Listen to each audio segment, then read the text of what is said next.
როგორ მიმდინარეობს წინა საარჩევნო სამზადისი თვითმმართველობის არჩევნებამდე 2 თვით ადრე არჩევნებში მონაწილეობაზე რეგისტრაცია 17-მა პარტიამ გაიარა. 2 პარტიამ კი ნაციონალური მოძრაობა და ახალი დაკარგეს თავისი საარჩევნო ნომრები, რადგან ცესკოს განცხადებით ნომრების შენარჩუნებისთვის საარჩევნო რეგისტრაცია არ გაიარეს.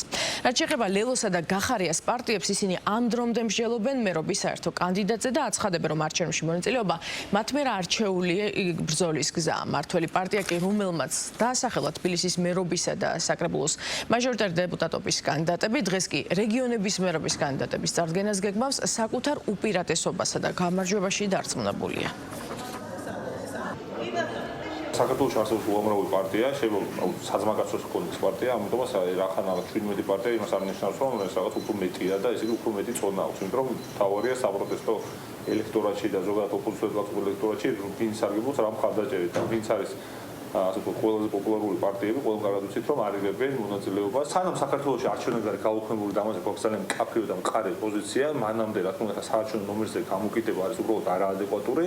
კიდევ ერთხელ ვიმეორებ, როდესაც დაბრუნდება დემოკრატია საქართველოში, როდესაც დაბრუნდება პოლიტიკური პროცესი ამ ქვეყანაში, ბიულეტენში აუცილებლად დაბრუნდება ხუთიანი როგორც ნაციონალური მოძრაობის ნომერი. ჩვენ ვართ მზად ბრძოლისთვის, ძალიან პრინციპული, უკომპრომისო ბრძოლისთვის, უკლებლივ ყველა მსხვილ წერტილში, ყველა ფრონტის გამოყენებით, ჩვენ მივიჩნევთ, რომ პროტესტი უნდა შენარჩუნდეს და უნდა გაფართოვდეს.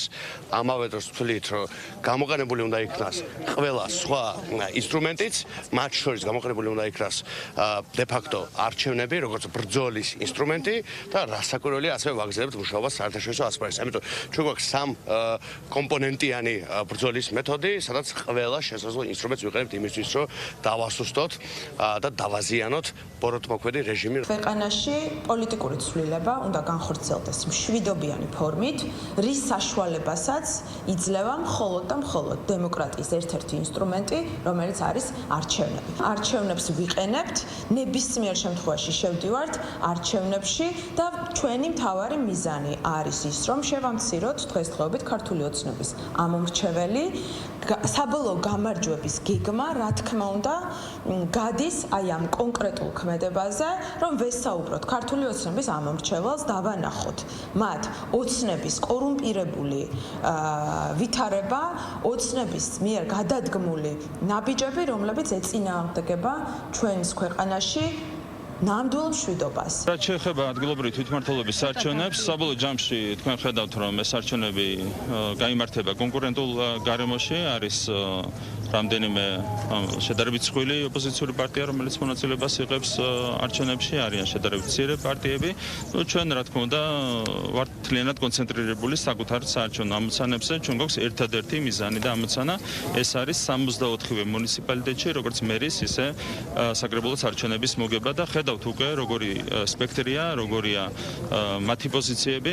ჩვენ ვართ აბსოლუტურად დარწმუნებული, რომ 64 მუნიციპალიტეტში მოგებთ მერის და საკრებულოს არჩევნებს. რაც უფრო ნაკლები ექსტრემისტული პარტია იქნება არჩევნებში წარმოდგენილი, მით უფრო კარგი ქართული დემოკრატიისთვის და აქედან გამომდინარე ეს შედეგი უკვე კარგი არის, რომ ნაციონალური მოძრაობა, ასე ვთქვათ, მისი ფორმალური ბირთვი რაც არის, მისი სახელწოდებით, მისი მათ შორის საარჩევნო ნომრით და ასე შემდეგ, დღეს გამქრალი არის საარჩევნო ბიულეტენებიდან, გამქრალი იქნება საკუთარივე არჩევანით, ასე რომ მისასალმებელია, რომ ამით ხდება მათ შორის ფორმალური დემონტაჟი ნაცმოძრაობისა და ნაცობისა როგორც იდეოლოგისა. რადიკალური ოპოზიცია ერთ რამეს პირდება, ისინი ვინც მონაწილეობას იღებენ, ერთ რამეს პირდება ამორჩევას.